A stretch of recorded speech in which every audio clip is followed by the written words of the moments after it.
The coffee slips from my fingers, splashing across the mortgage documents.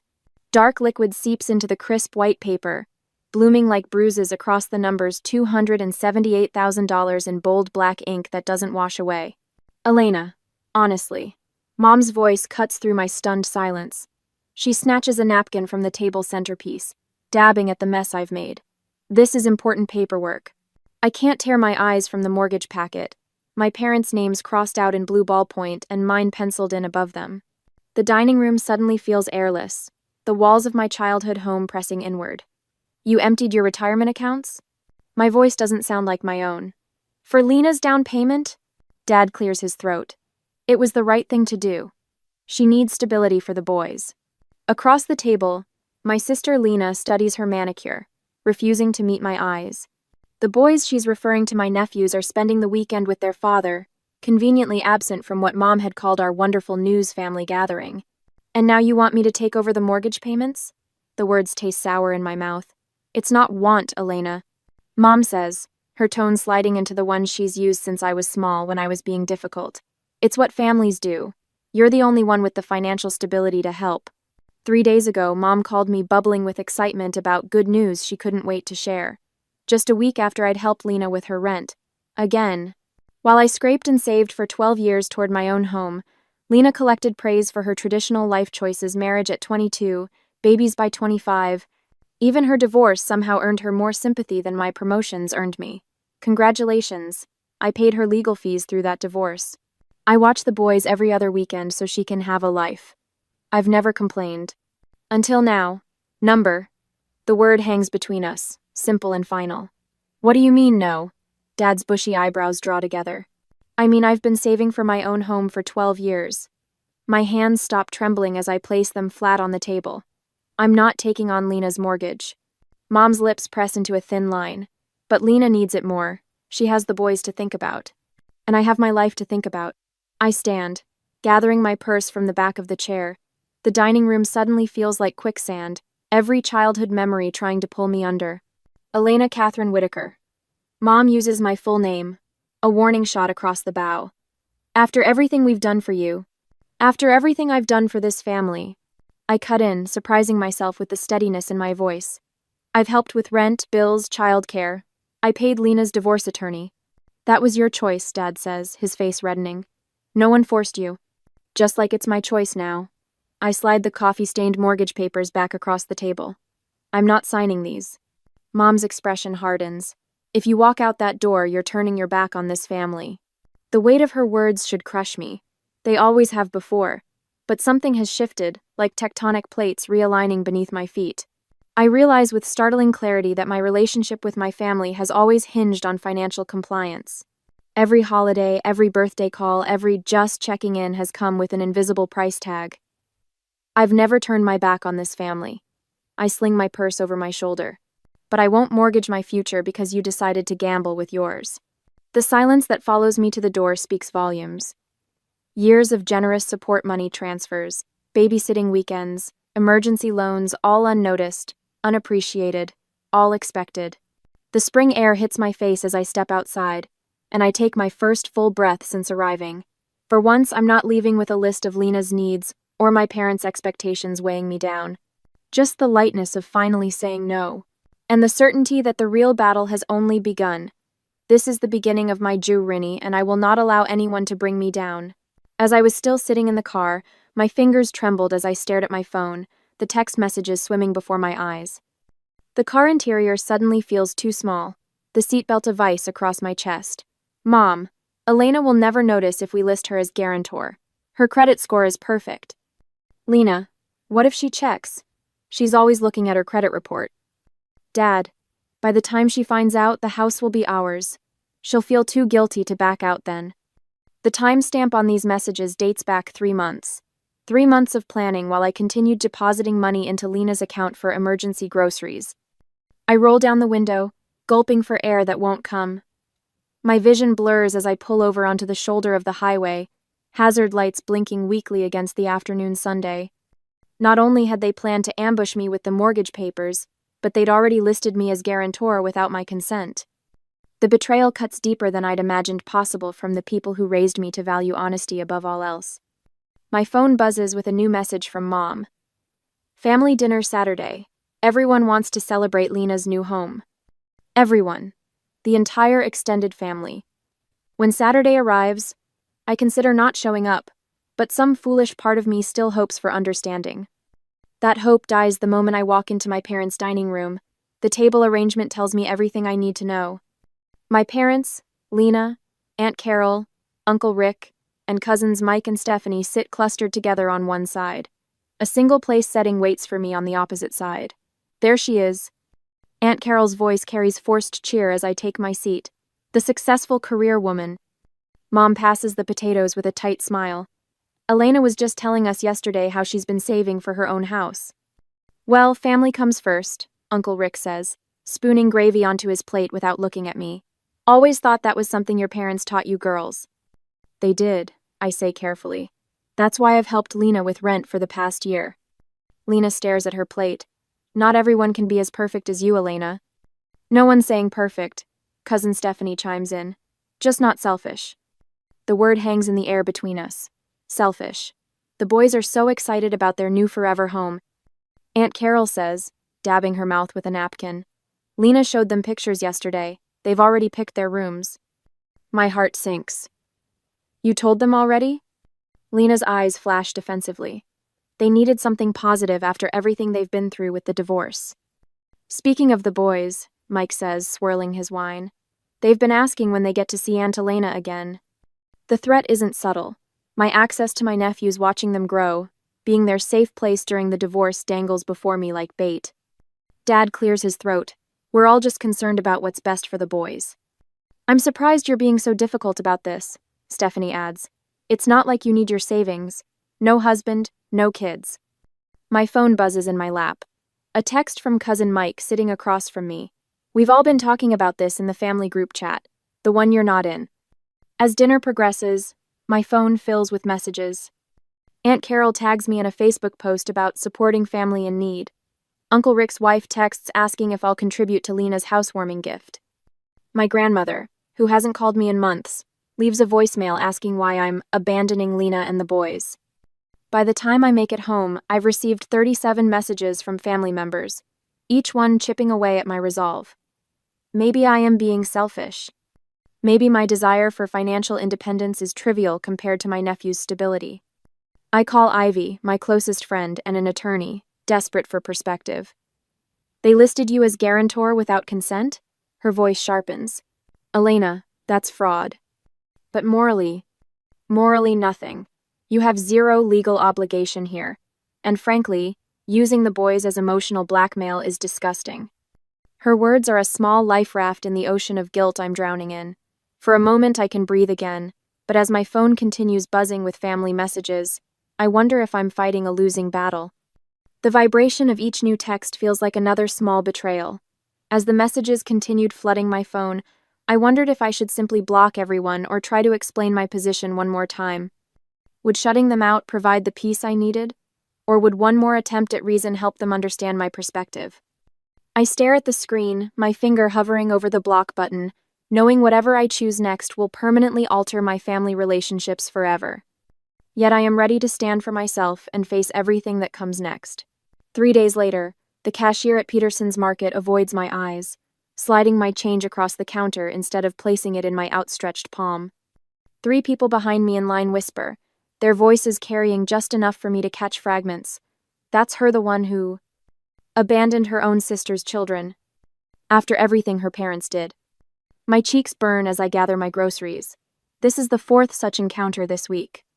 Portland suddenly feels like a small town where gossip travels at light speed rather than the city I've called home for 12 years. Mrs. Gunderson, my parents' neighbor for 20 years, blocks the exit with her cart.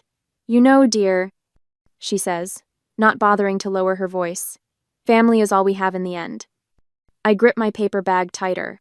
Thank you for the wisdom, Mrs. Gunderson. Outside in the parking lot, my phone buzzes. A Facebook notification.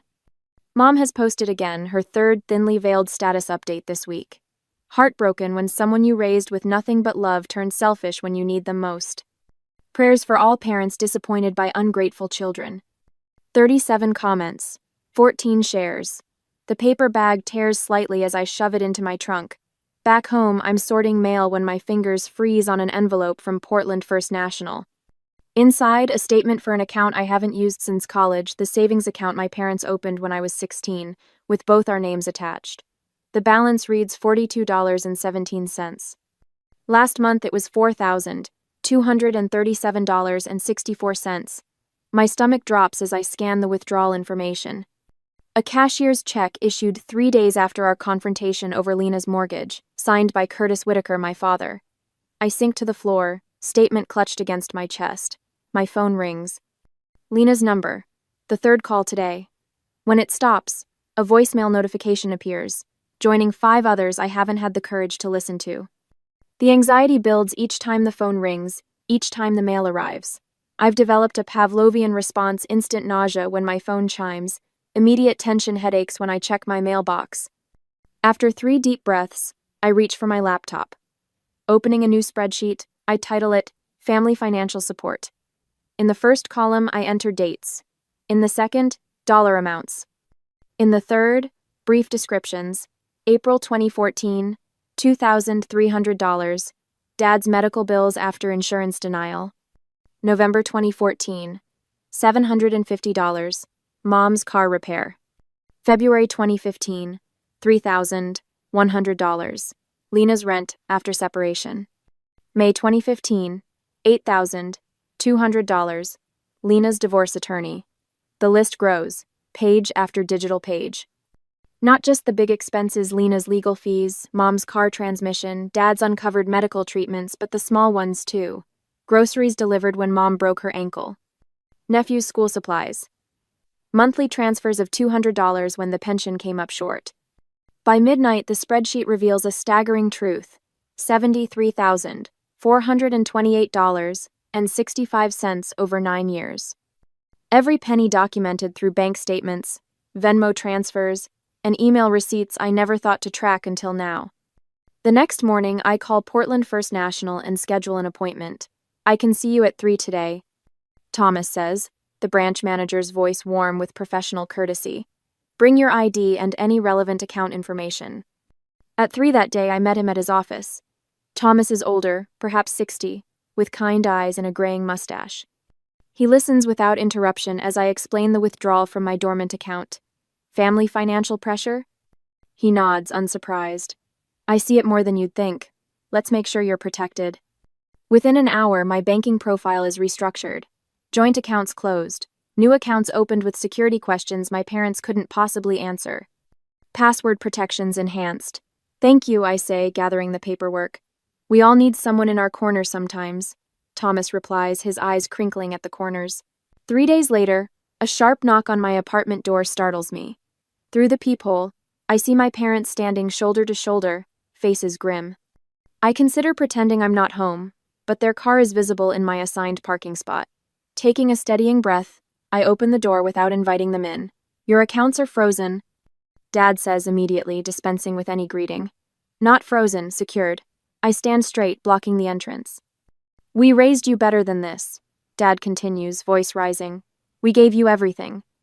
The accusation hangs between us, so familiar it should sting, but something has shifted inside me. The spreadsheet's figures flash in my mind, concrete evidence of the truth. "And I've been giving back since I was 19? I reply, my voice steadier than I've ever heard it. "I've supported this family more than anyone. $73,428.65, to be exact." Mom's expression falters. "That's ridiculous." I have receipts for every penny. The words feel like keys unlocking something inside me. I'm not the selfish one in this equation. The realization crashes over me like a wave. All these years, I believed their narrative that I was the cold, career-focused daughter who needed to do more for family. But the spreadsheet tells a different story. I've been the family bank, the reliable safety net, the constant giver. After they leave stunned by my newfound resistance, I call Ivy. "Can you come over?" My voice cracks slightly. I could use some legal advice. Ivy arrives with takeout and a legal pad. Unlike my family, she listens as I speak, asking clarifying questions rather than dismissing my concerns. "I'll help you secure everything," she says, declining payment when I reach for my wallet. Friends don't charge friends for helping them stand their ground. Over the next week, with Ivy's guidance, I secure my finances, document the unauthorized withdrawal, and practice saying no without justification. My voice grows stronger with each boundary set. In the quiet evenings, I compile evidence of years of financial support to my family, organizing bank statements and receipts into a comprehensive record. During one late-night research session, I discover something unexpected, a Facebook conversation between my cousin Jordan and his wife about how my parents pulled the same financial manipulation with Jordan's brother 10 years ago. This isn't new behavior. It's a pattern. My phone pings with a text from Ivy. Just got word through a colleague. Your parents are consulting with Markowitz and Sons about legal options. I'm about to reply when another notification appears, an email alert for certified mail requiring signature. The sender, Whitaker, Curtis, and Nancy. I set my phone down, a strange calm settling over me. Whatever comes next, I'm ready. I will not give up on protecting myself and everything I have from everyone, my family included. Next week, Thursday, after careful preparation and collecting documents, the courthouse steps stretch before me like a mountain to climb. Ivy's heels click rhythmically beside mine as we ascend, manila folders tucked under her arm containing 12 years of my financial history. You ready? She asks, her voice steady but gentle. I nod, swallowing hard. As ready as I'll ever be to face a lawsuit from my own parents. Inside, we find a small conference room where we spread our documents across the table. Ivy removes her glasses, polishing them with the edge of her blouse. Let's break down what they're claiming, she says, opening the lawsuit papers. $295,000 for reimbursement of your upbringing. My stomach twists as I scan the itemized list. They've included my college tuition that I paid myself with loans. I point to another line. And my high school soccer uniform costs? I worked weekends at the grocery store for those. Ivy marks each item with a yellow highlighter, creating a sunshine path through their falsehoods. We'll match these against your bank records. For the next hour, we methodically dismantle their claims. Ivy takes notes in her precise handwriting, occasionally nodding or frowning. I check each item against my records, years of statements I'd kept not out of suspicion but from the financial analyst's habit of documentation. Your parents weren't expecting you to have receipts going back this far, Ivy remarks, her eyes bright with something like pride. The pre-trial conference begins with Judge Harmon reviewing our materials. His eyebrows rise slightly as he flips through the pages, his expression increasingly skeptical. When he glances toward my parents and their attorney, his mouth tightens at one corner. A small victory, but I'll take it. The courtroom door swings open. Lena appears, hair perfectly styled, wearing a floral dress I recognize from our last family Easter. My heart lurches painfully, partly from surprise, partly from the familiar reflex of wanting to protect her despite everything. Your Honor, my parents' attorney says, Miss Whitaker's sister would like to speak. Judge Harmon gestures for her to approach. Lena walks forward, her eyes avoiding mine. Elena promised she would always help me, she says, voice trembling just enough.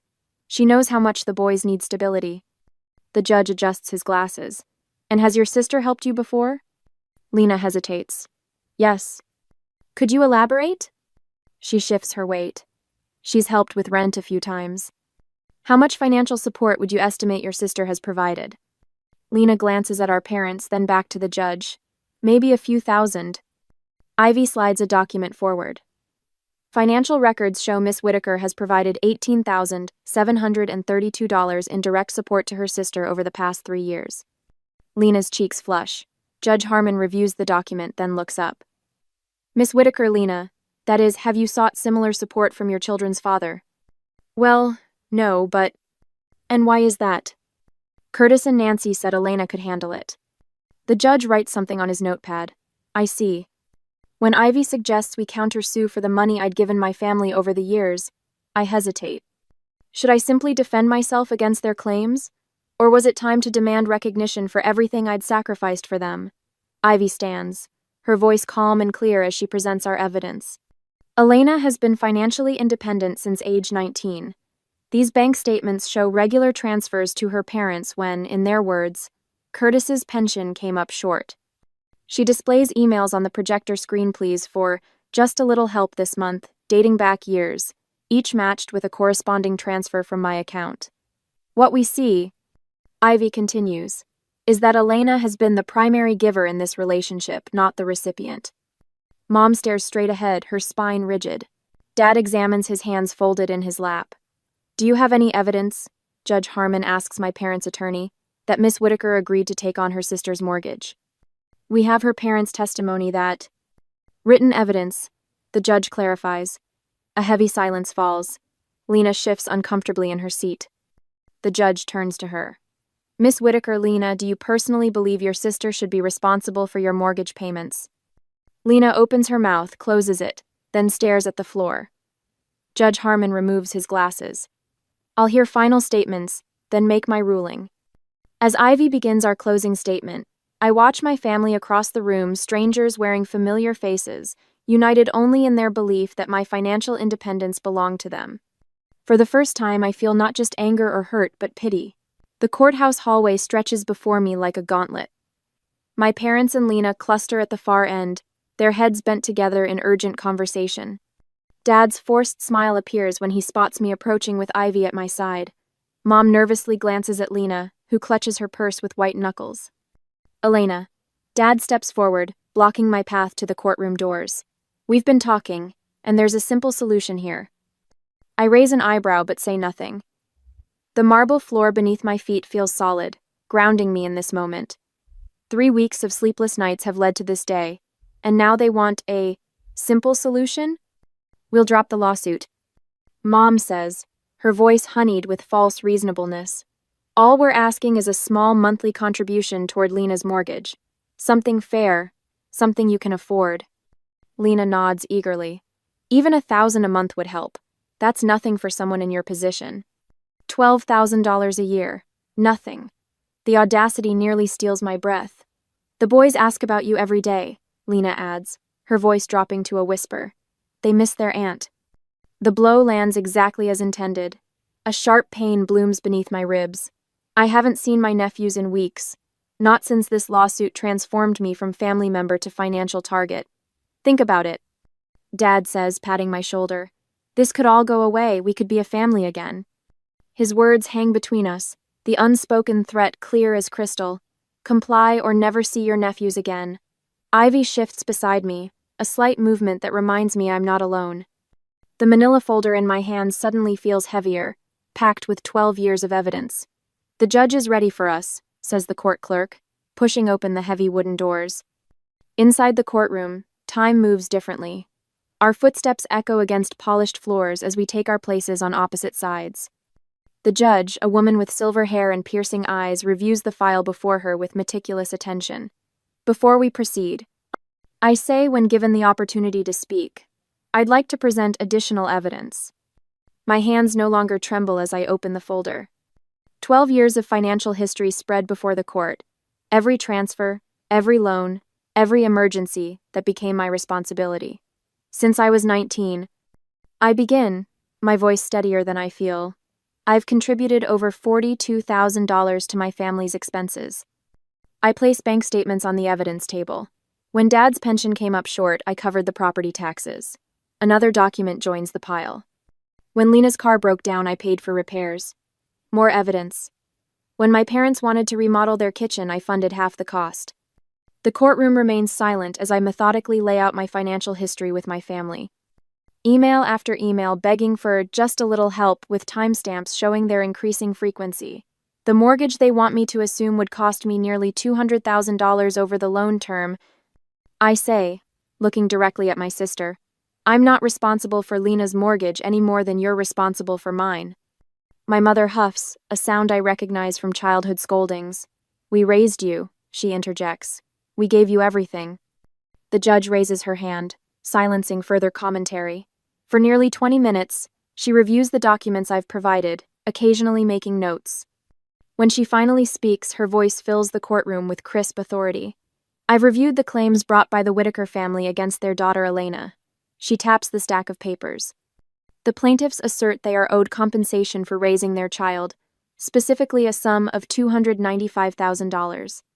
She removes her glasses, looking directly at my parents. Let me address this claim unequivocally. Raising a child does not entitle parents to financial compensation. My mother gasps audibly.